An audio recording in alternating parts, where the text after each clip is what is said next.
Recording externally might actually heat up your camera, not cool it down.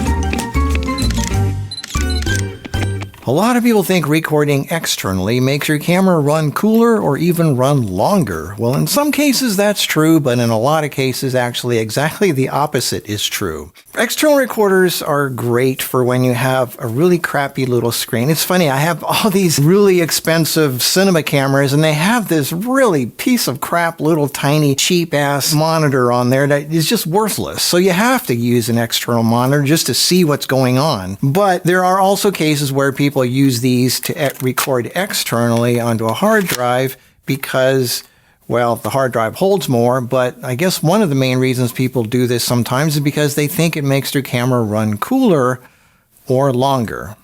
Well, that's actually not true. I've actually got 3 Ninjas and a Shogun, and I never use these. They're kind of cool to look at because it's a bigger screen than what most cameras have. Why don't cameras just have a big screen on them in the first place? I mean, the Blackmagic does. It's basically a screen with a lens on the front. I like that. I really like the Blackmagic layout of their camera. It's got the nice big screen. You hold it like this, and it's got a lens on the front. I just don't like their color science. I think there's a few things that could be improved on it, but I think Blackmagic's got some really cool stuff, especially their editing program. Resolve is really good. But anyway, back to the screens. These are great for looking at so you can see the details of what you're doing and all that, more accurate color and everything. But I never use them. You know, I like having everything portable and small and, you know, record in the camera, use the screen that's on the camera. I mean, that's the whole point of having a camera with a screen on the back. What use is the screen if you can't even use it, right? So I only use cameras where I can actually use the screen or the viewfinder. And I'm hoping it can just record long enough without overheating inside the camera. But let's get back to the myth and clear up some misconceptions. External recording makes your camera run cooler is an oversimplification. External recording only removes 2 jobs from the camera: compressing the video and writing that compressed file to the memory card. That's it. If the camera output's uncompressed, it's not doing the H.264 or 265 compression on the HDMI signal, but the camera still has to do most of the heat-producing work. It's not an untouched sensor feed. Before sending it through the HDMI cable, the camera still has to read the entire sensor continuously. It has to debayer the raw sensor data into a color image.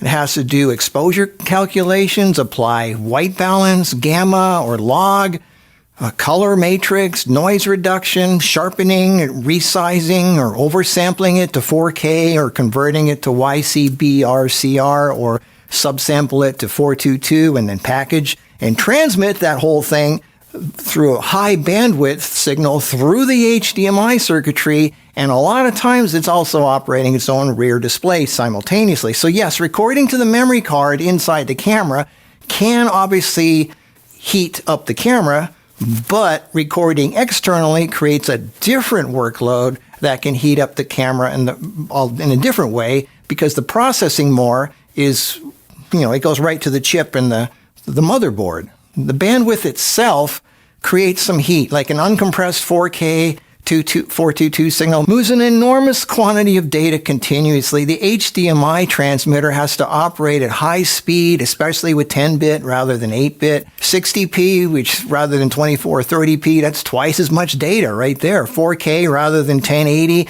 So you are eliminating compression heat and memory card heat, but adding and increasing HDMI transmission heat. Panasonic even writes in their documentation that continuous uncompressed YUV 422 HDMI can raise the camera temperature. They even tell you that.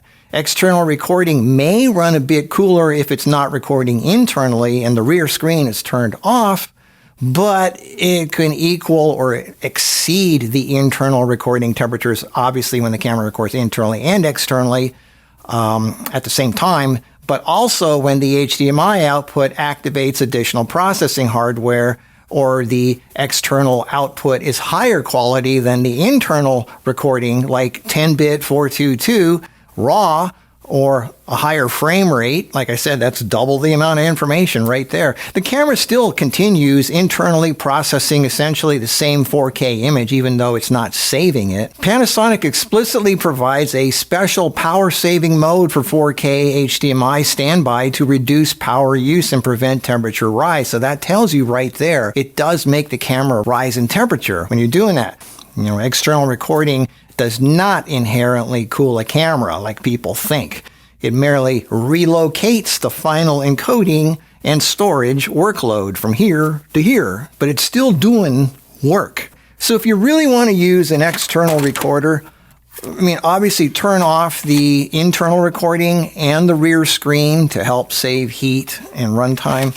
And if you use an external recorder just as a monitor without recording, it will still run hotter because now you have all the heat from encoding to a compressed format and recording that to the SD card inside the camera, plus having to create a secondary HDMI signal to send that to the external source. So you're doing two things now, you're working double the workload. So even if you're not recording externally, you're still increasing the heat significantly from the camera. Now, yeah, dummy batteries may help a bit, but not always. Some cameras dissipate heat partly through the battery compartment, so replacing the battery doesn't necessarily improve overall thermal behavior that much. So some cameras might run cooler a little bit if you record externally, but a lot of cameras actually do the opposite. They make your camera run a lot hotter. So some of you are probably wondering, well, how come my camera's not running as long or it's shutting down sooner? Well, that's why. You're creating a different workload that a lot of times is a lot more demanding on the camera than if you just recorded into the camera in the first place. I mean, think about it. What you record into the camera is usually a compressed, lighter format. What you're pushing out to the outside to record onto is usually a much heavier, more data-intensive signal. Even if it's uncompressed, it's a lot of stuff you're pushing through this cable, and the camera has to push that through, and it's a lot of work. So anyway, these are cool. They're collecting dust for me. I need them sometimes. I gave away all my cinema cameras, so that's what I was mainly using these for. All of my little cameras that I have now, they have a great screen on the back, and it's good enough for me.